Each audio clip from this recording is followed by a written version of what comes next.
Spider-Man 2. It is going to be a spectacular game, and I'm so excited to play this on my PS4, on my PC, or Xbox. But there are things that don't seem right in the game, or at least according to the fans. Grab your snacks, and today we are going to talk about everything that is wrong in Marvel's Spider-Man 2.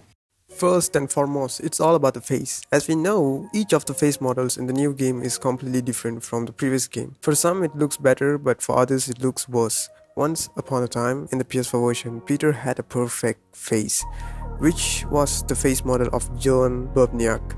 But later the face was actually changed to Ben Jordan.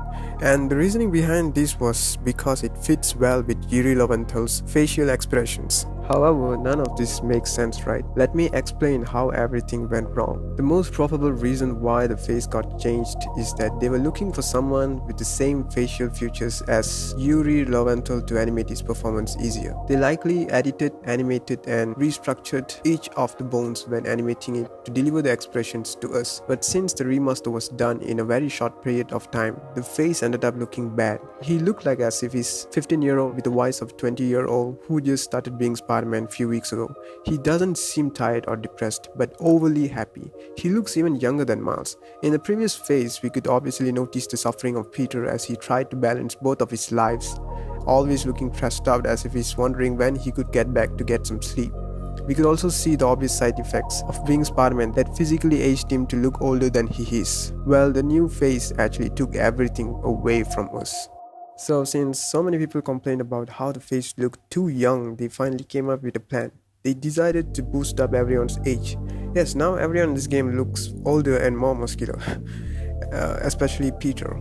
But we weren't that sure since the director of the game came out and clarified that they did not change the face model at all. Maybe because of the new engine or anything that has to do with the technology, or was it because PS4 was holding them back? Or are they straight up lying to us? I'm not sure about any of this. I understand that the developers are trying their best to please their fans, but sometimes things don't go as well as expected. Since the events of Spider-Man 2 happened 10 months after Miles Morales' game, they shouldn't look this old at all, in my opinion. Second, let's talk about the amount of people hating the idea of Harry being the Venom. The game hasn't come out yet, and Insomniac can pretty much do the same thing as they did for Spider-Man 1. During the Spider-Man 1, they misdirected the audience, making them think that Norman was the main villain. Peter Parker, how the hell are you? Peter Parker, how the hell are you? Speak of the devil. Mr. Osborn. Oh, please.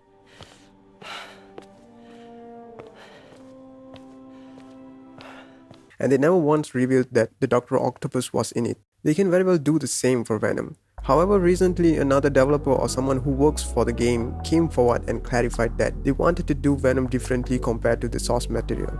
Because of this, some fans voiced up their opinions saying that they're not going to buy this game. Third is also about Venom. Some people are constantly spreading fake news or hyping up the idea that there will be a playable Venom character in the game, just like in the Ultimate Spider-Man where you could play as Venom. Nothing anywhere has actually confirmed or even hinted at playable Venom character. How did we go from begging for 2 Spider-Man in one game to expecting 3 major characters? Seriously, why would they do that?